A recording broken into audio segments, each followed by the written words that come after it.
For what do we live but to make sport for our neighbours and laugh at them in our turn?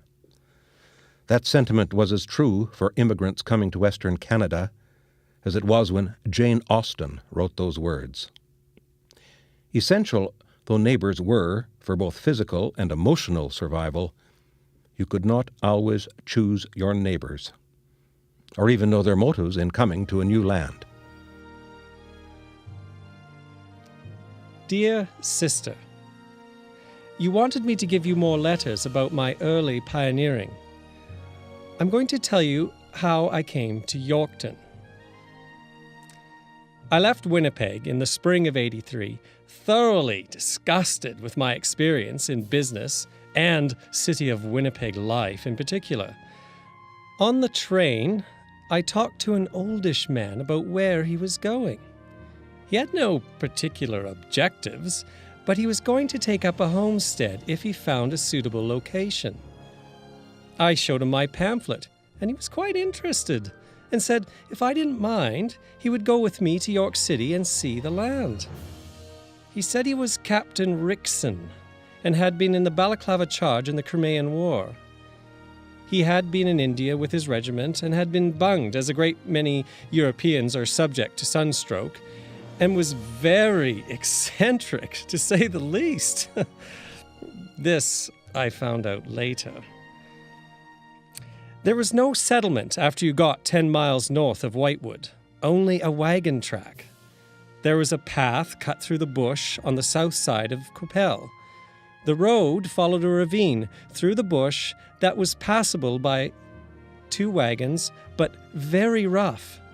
We found that the York Farmer Colonization Company, who were colonizing around York City, had established a ferry over the river.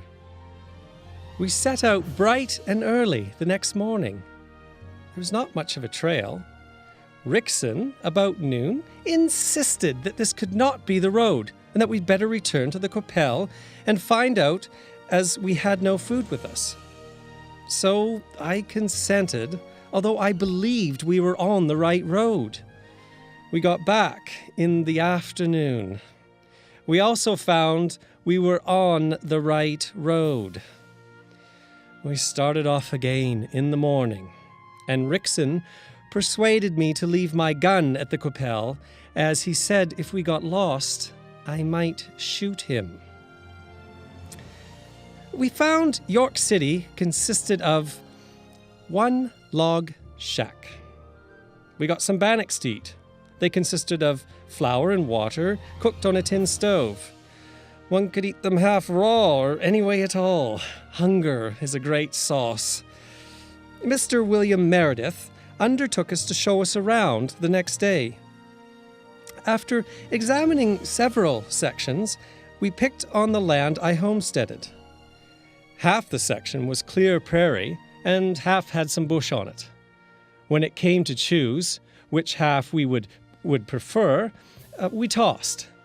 Meredith and I thought we'd won the toss, but Wrixon objected and said that he had won. Anyway, I let Wrixon have the first choice, and he picked the open prairie. Wrixon and I dug a dugout on my place where the bush was. It wasn't a very pretentious dwelling, but from that time, I started doing homestead duties. Winnie wanted to know what kind of woman Mrs. Wrixon was. She went by the name of Polly mostly, and she fairly worshipped him. The captain's shanty and our house were about 100 yards apart. Polly and the captain lived more at our house than they did at theirs. Just went home to sleep and had breakfast there. Their dinner and their supper they had with us. When I got married, the captain said, "Well, Caldwell, you've done a wise thing getting married. A woman has more cheek than a man, and she will get credit for you at the store when you would be ashamed to ask for it." Polly would go to town and beg or steal tobacco for the captain. He acted terrible when he had no tobacco and would throw away his pipe. But when Polly went to town and returned with some tobacco, it didn't take him long to find it again. He always watched where he threw it. And then he would be like a millionaire in a few minutes, laying on his back, blowing out clouds of tobacco smoke. He never put any potatoes in. I always put in sufficient for both. He would lay on his back and smoke and put in a great crop. In his mind, I could write a whole volume on the captain. Yours sincerely, Joseph Caldwell. Joseph Caldwell was 19 years old when he left England for Canada. He detailed several misadventures between himself and Captain Wrixon in his letters home. Estranged for a time, their friendship was renewed over the simple kindness of Caldwell offering Wrixon a ride home one night. As Caldwell said, "It is foolish for old friends to fall out." The early history of the York Farmers Colonization Company that settled Yorkton in the early 1880s, including these letters of Joseph Caldwell, are preserved in the Yorkton City Archives.